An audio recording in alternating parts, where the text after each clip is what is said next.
ولا تجہروا لہ بالقول کجہر بعضکم بعض، سنو تم نے پھر پکارنا بھی ہوگا. عبارت النص تو یہ ہے کہ اس طرح نہ پکارنا جیسے آپس میں ایک دوسرے کو پکارتے ہو، یعنی پکارنے کے انداز میں بھی برابری گوارا نہیں، آواز میں بھی برابری گوارا نہیں، اور پکارنے کے انداز اور پکارنے کے طریقے اور پکارنے کے لب و لہجے میں بھی برابری گوارا نہیں. اس لہجے سے نہ پکارنا جیسے آپس میں ایک دوسرے کو پکارتے ہو. تو جو مصطفیٰ کو پکارنے کا لہجہ بھی برابر تصور نہیں کرتا اور اس لہجے میں بھی برابری گوارا نہیں کرتا، وہ بارگاہ مصطفیٰ کا تو عالم کچھ اور ہوگا. اور اشارت النص اور اقتضاء النص کیا ہے؟ جب فرمایا، حضرت یہ بات توجہ طلب، جب فرمایا کہ اس طرح نہ پکارنا جیسے آپس میں ایک دوسرے کو پکارتے ہو، تو اس کا مطلب یہ ہے کہ ساتھ حکم دیا جا رہا ہے کہ پکارا کرو میرے محبوب کو، پکارو، آئے آئے مصطفیٰ کو پکارا کرو. ایمان والوں کے لیے ہو گیا ادب کہ پکارا کرو مصطفیٰ کو، پکارو پکارو، ہیں میرے مدنی کو پکارو، پکارو میرے مدنی کو پکارو، مگر اس طرح نہ پکارو جیسے آپس میں پکارتے ہو، بے تکلف ہو کے نہ پکارو. تو اس حکم سے، اس نہیں سے پکارنے کا امر ثابت ہو گیا، پکارنے کا امر ثابت ہو گیا. یہاں رک کر ایک نقطہ ساتھ سمجھا دوں اسی سے متعلق.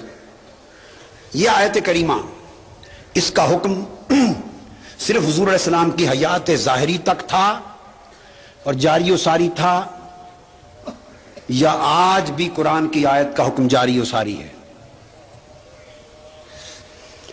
اگر کہیں کہ آج جاری و ساری نہیں تو پھر آیت معطل ہو گئی. اب آیت کا حکم معطل ہو گیا. ہے کوئی مسلمان جو جرت کر سکے یہ کہنے کی کہ آج اس آیت کا حکم معطل ہو گیا؟ تو پھر تو تم ایک آیت معطل کرو، پھر وہ کرنے والے سینکڑوں آیتیں معطل کرتے چلے جائیں گے، صورتوں کی صورتیں معطل کر دیں گے.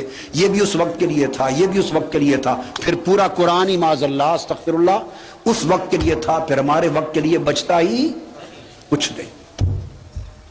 ثابت کیا ہوا کہ نہیں، قرآن کی ہر آیت کا حکم اس وقت کے لیے بھی تھا اور آج کے وقت کے لیے بھی ہے.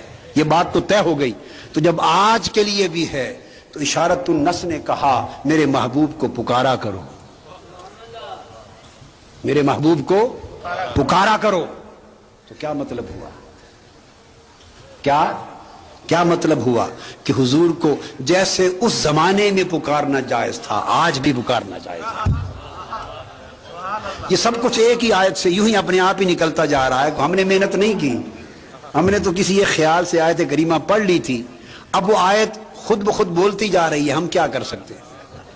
یہ حضرت مولانا محمد عمر صاحب فرماتے تھے کبھی قرآن کلام کرتا ہے، آپ قرآن میں ڈوب کر قرآن کا کلام سننے کی کوشش کرو، ہر سکوت کا جواب دیتا ہے قرآن.